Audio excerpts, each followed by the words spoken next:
Hi, what we're going to talk about today is the how to correct the hip.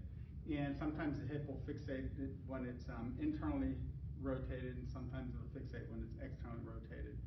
And so to give you an idea of what that would look like, we're going to, as we examine the patient, if the hip is fixated in internal rotation, it's not going to move into the external rotation. So in order to examine that, we're just going to see how far the patient can externally rotate their hip. So this being the good side, we get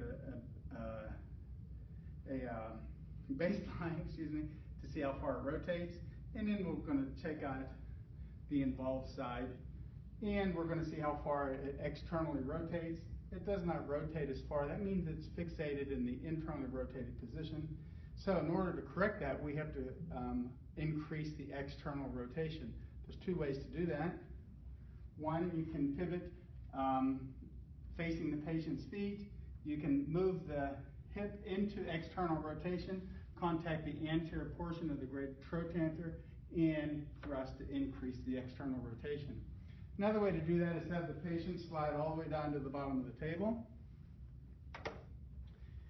And just lay back. Here we go. And what we're going to do is we're going to bring the patient's leg up like this. And again, I'm going to be using just my fingertips now on the anterior portion of the greater trochanter. I'm going to get a little friendly with the patient on their thigh. On this side, we want to try to keep everything at 90 degrees. And we're going to take out the slack this way, and then we're going to thrust this way to increase the external rotation.